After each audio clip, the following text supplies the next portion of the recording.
It's now been more than a week since the attempted act of terrorism aboard the flight in Detroit on Christmas Day. On Thursday, I received the preliminary findings of the review that I ordered into our terrorist watch list system and air travel screening. I've directed my counterterrorism and homeland security advisor at the White House, John Brennan, to lead these reviews going forward and to present the final results and recommendations to me in the days to come.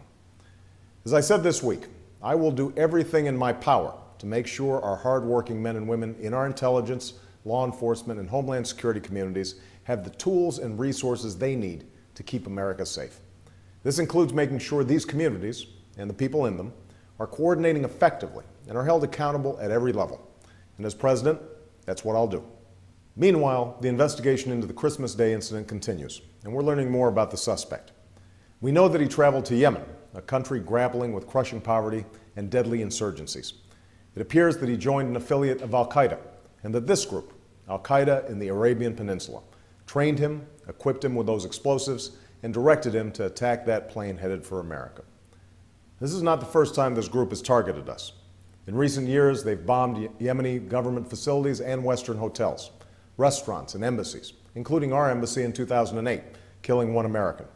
So as president, I've made it a priority to strengthen our partnership with the Yemeni government, training and equipping their security forces, sharing intelligence, and working with them to strike al-Qaeda terrorists. And even before Christmas Day, we had seen the results.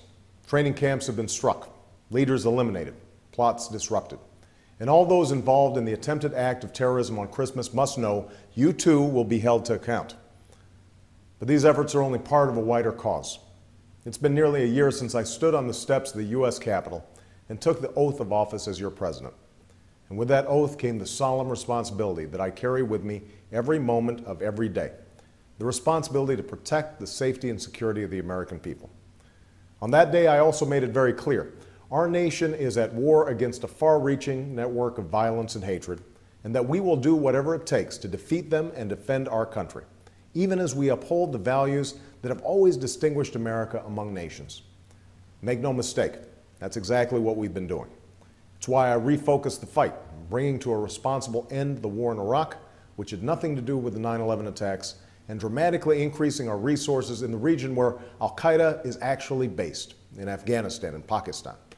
That's why I've set a clear and achievable mission to disrupt, dismantle, and defeat al-Qaeda and its extremist allies and prevent their return to either country.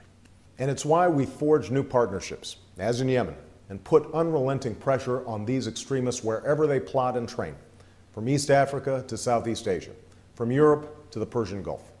And though often out of sight, our progress has been unmistakable. Along with our partners, we've disrupted terrorist financing, cut off recruiting chains, inflicted major losses on al-Qaeda's leadership, thwarted plots here in the United States, and saved countless American lives. Yet as the Christmas Day attempt illustrates, and as we were reminded this week by the sacrifices of more brave Americans in Afghanistan, including those 7 dedicated men and women of the CIA, the hard work of protecting our nation is never done. So as our reviews continue, let us ask the questions that need to be asked. Let us make the changes that need to be made. Let us debate the best way to protect the country we all love. That's the right and responsibility of every American and every elected official. But as we go forward, let us remember this. Our adversaries are those who would attack our country, not our fellow Americans, not each other. Let us never forget what has always carried us through times of trial, including those attacks 8 Septembers ago. Instead of giving in to fear and cynicism, let's renew that timeless American spirit of resolve and confidence and optimism. Instead of succumbing to partisanship and division, let's summon the unity that this moment demands.